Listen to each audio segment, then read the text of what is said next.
a todas e todos. Estamos começando o primeiro episódio da série Militantes Libertárias e Libertários do podcast História Presente, do Laboratório de Pesquisa e Práticas de Ensino em História do IFCH-UERJ.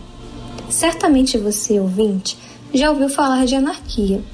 Anarquia como sinônimo de desordem, bagunça, confusão, caos. Entretanto, esse não é o único significado desse substantivo, e nem é nesse sentido que vamos falar de anarquia aqui nesta série do podcast História Presente. E, para tanto, vamos começar explicando a imprecisão ou mesmo a ambiguidade que cerca o uso do vocábulo anarquia. Comecemos por esclarecer que o termo anarquia, do qual deriva o vocábulo anarquismo, origina-se precisamente da palavra grega archo, empregada para definir governo, e do prefixo também grego an, que significa sem, falta, ausência. Anarcho, portanto, significa sem governo. Etimologicamente, então, anarquia quer dizer estar ou viver sem governo, sem autoridade.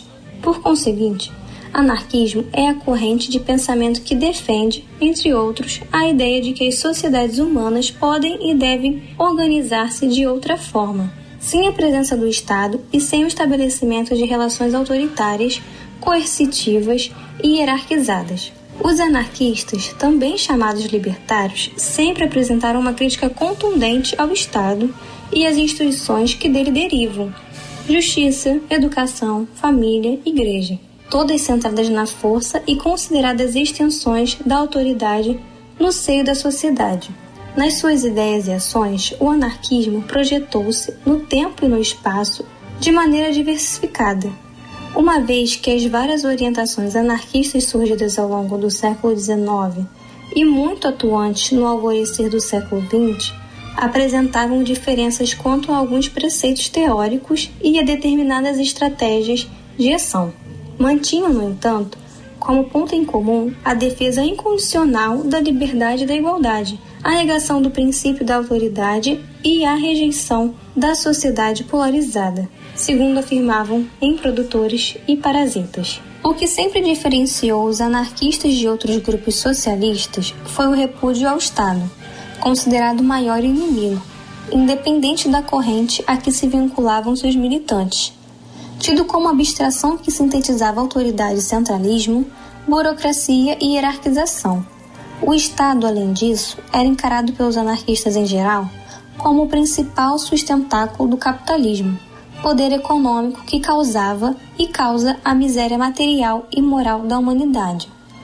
Além disso, dada a defesa incondicional da liberdade, os anarquistas defenderam sempre a igualdade entre os gêneros, a instauração do amor livre, da livre união, da maternidade voluntária e consciente, entre outras ideias inovadoras para o novo arranjo social, sexual que pretendiam em uma sociedade efetivamente livre, ou seja, aquela que aboliria qualquer forma de autoridade e expropriaria a propriedade. A essa altura, você ouvinte deve estar se perguntando: por que falar de anarquismo ainda hoje?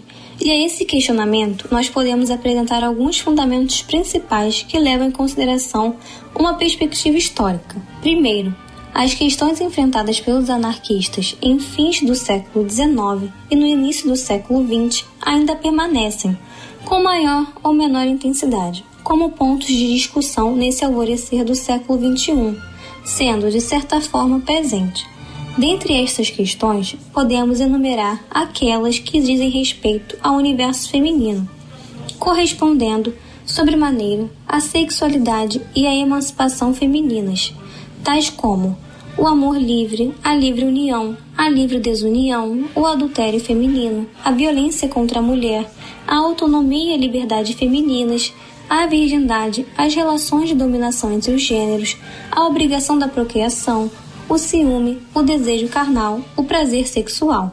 Esses temas alimentaram o debate e a difusão do projeto da transformação social, moral e sexual dos libertários nos primeiros anos de vida republicana no Brasil e mesmo em outros países da América, como a Argentina, ainda em fins do século XIX.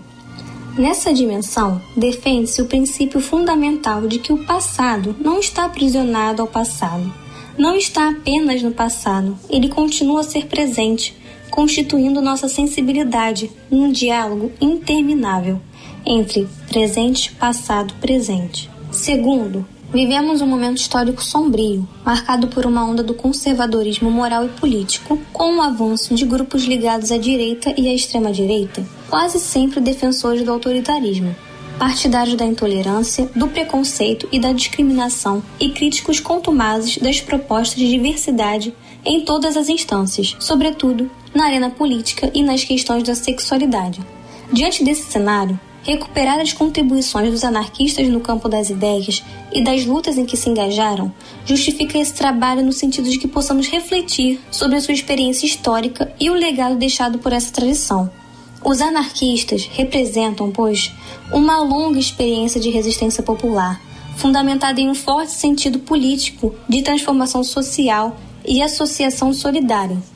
Desta forma, a série Militantes Libertárias e Libertários visa contribuir para a criação da memória de movimento anarquista, colocando em destaque mulheres e homens militantes que lutaram pela liberdade e igualdade dos povos, protagonizando aventuras intermináveis e abdicando de desejos pessoais em prol do coletivo, da ajuda mútua e da solidariedade. Venha conosco conhecer um pouco dessas trajetórias. Neste episódio, vamos falar de A Trajetória Libertária de Ângelo Bandoni.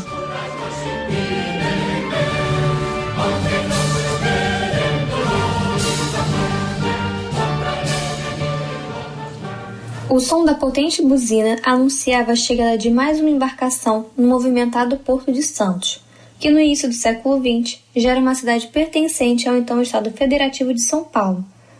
Com posição estratégica, localizado ao longo de um estuário protegido do mar na parte interior de uma ilha atlântica, esse porto foi portão de entrada e saída de inúmeros produtos diretamente ligados aos maiores ciclos de crescimento econômico do Brasil.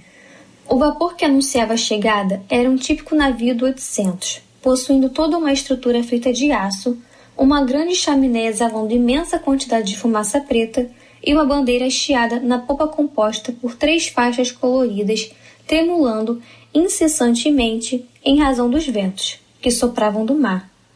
Na bochecha da proa, em letras garrafais, carregava o nome Città di Genova, identificação de mais uma embarcação da famosa La Volte, empresa que por inúmeras vezes e anos navegou por mares sul-americanos costeando o litoral brasileiro, aportando as principais zonas portuárias do país, sendo responsável, inclusive, pelo transporte de mercadorias e de imigrantes que penetraram no continente. Apesar da capital paulistana gozar de temperaturas mais amenas, a cidade de Santos, por ser litorânea e encontrar-se na altitude do nível do mar, possui condição climática tropical. Na ocasião da chegada do navio vindo do porto italiano de Gênova, era um dia típico de outono, possivelmente com escassez de umidade e elevação térmica em razão da sensação de calor, ampliada pela forte presença do sol. Tais condições concediam um tom de dramaticidade aos passageiros que aguardavam o desembarque, já que as viagens ocorriam em condições desumanas. Em média, em fins do século XIX, um deslocamento feito por vias marítimas entre a Itália e o Brasil durava entre 21 a 30 dias. Além disso, os vapores que faziam a travessia transportavam um número de passageiros superior em até 1/3 de sua capacidade. No porão do Città di Genova, local destinado àqueles que vinham na terceira classe, as condições infames e o calor dos trópicos eram agravados pelo ambiente fechado que obstava a penetração da mais leve brisa do mar. No segundo dia de viagem, já não havia onde pisar, pois poças de vômitos espalhavam-se por todos os lados em decorrência dos enjoos causados pelo balanço do mar. Foram nessas condições que o passageiro de número 14, Ângelo Bandoni, atravessou o Atlântico e desembarcou no Brasil. Com uma compleição magra e alta, possuindo cabelos e barbas negras, chegou sozinho e com a idade de 32 anos, deixando para trás uma vida inteira no velho mundo. Porém, com os olhos cheios de esperanças e, ao mesmo tempo, incertezas do que encontraria na República Brasileira. A sua aproximação com o anarquismo ocorreu na Europa, mas se aperfeiçoou na América, encontrando neste continente um grande espaço de oportunidade, onde as suas inspirações anárquicas serão relativamente aceitas, especialmente entre parte da comunidade italiana presente em São Paulo. Portanto, se pudesse resumir, o Brasil para Ângelo Bandoni foi, em primeiro lugar, um refúgio e depois um local onde pudesse falar e contar um pouco sobre o anarquismo. Isso porque, para as autoridades republicanas, ele era apenas um trabalhador agrário, mas por debaixo dos panos escondia uma vida pregressa de rebeldia e desobediência. Depois de horas a fio aguardando a sua liberação no Porto de Santos, finalmente Bandoni embarcou em um trem pertencente ao corredor de exportação e dali partiu em direção ao interior de São Paulo, mais precisamente em uma região ao norte do estado, também produtora de café, chamada de Águas Virtuosas, cidade esta pertencente ao município de Altinópolis. Encontrava-se, assim, livre para iniciar uma longa jornada pelo Brasil que levaria 4 décadas. Entretanto, essa trajetória não começou em solo paulistano. Na verdade, ela se iniciou 30 anos antes, e por incrível que pareça, não na Itália, mas em uma cidade setentrional na ilha francesa da Córcega. E para a compreensão do desenrolar dessa trama, é necessário retornar ao seu ponto de origem. Ângelo Bandoni nasceu em 2 de julho de 1868, em Bastia, uma cidade localizada ao norte da ilha da Córcega, na região do Mar Mediterrâneo. Vale ressaltar que esta ilha, até o ano de 1769, sofreu grande influência política de diversos reinos, principalmente os italianos ainda não unificados, quando a partir desta data passou a pertencer ao domínio da França. Essa informação possui grande relevância, na medida em que demonstra ser Bandoni francês de nascimento, mas de cultura italiana. Apesar de ter nascido na Córcega, esse tinha origem italiana por parte materna e paterna, pois ambos eram de Livorno. Após seu nascimento, a família Bandoni viveu na ilha francesa por mais de 18 anos, quando ele, seu pai, Giovanni Bandoni, e seu irmão migraram em direção à Itália. Quando Ângelo Bandoni chegou ao solo italiano em 1886, o movimento anarquista estava fervilhando. Foi a partir deste momento que, pela primeira vez, Bandoni manteve contato com os ideais libertários. Em razão de seu comportamento aparentemente inquieto, o que de certa forma tem a ver com o espírito de resistência libertária, fazendo frente aos valores da cultura burguesa, provocando ações de desobediência civil, Ângelo Bandoni sofreu consequências drásticas, que além de uma constante vigilância por parte das autoridades, acarretaram a restrição de sua liberdade. Contabilizando o tempo em que foi mantido preso, Bandoni teve sua liberdade privada por 8 anos. Um paradoxo enorme para qualquer libertário, pois no auge de sua juventude vivida na Itália, mais da metade viveu encarcerado, sofrendo a limitação do seu bem de maior valor, que no caso seria a liberdade, isso para um anarquista. Por outro lado, como Bandoni não se estabeleceu fixamente em nenhuma cidade e viveu transitando por distintas regiões da costa tirênica da Itália, por onde passava acabava cometendo pequenos crimes contra a ordem pública e contra o patrimônio. Não possuindo trabalho fixo em razão da frágil situação econômica italiana, desde a década de 1870, tais delitos foram praticados visando o seu sustento, bem como a sua permanência nas cidades por onde passou. Isso durante os meses em que não conseguia exercer nenhuma atividade remunerada. Além de tentar garantir a sua sobrevivência, esses pequenos delitos objetivaram o custeio dos seus deslocamentos de uma cidade italiana para outra. Após a sua chegada na cidade de Spezia, em 1886, Bandoni, segundo os relatos policiais, vai aparecer em Lucca, uma comuna pertencente à região da Toscana. Nessa cidade, em razão de uma sentença da justiça local, de 25 de junho de 1887, foi condenado a 2 anos de reclusão. Em 11 de janeiro de 1890, é posto em liberdade e as autoridades de Lucca se encarregam de realizar o seu retorno novamente à cidade de Spezia, local onde a sua família mantinha residência fixa. No mesmo mês em que deixou a prisão em Lucca, janeiro de 1890, Bandoni foi novamente denunciado pela autoridade judiciária de Pegasan, localizada na cidade de Spezia. Só que desta vez foi-lhe imputado o crime de furto.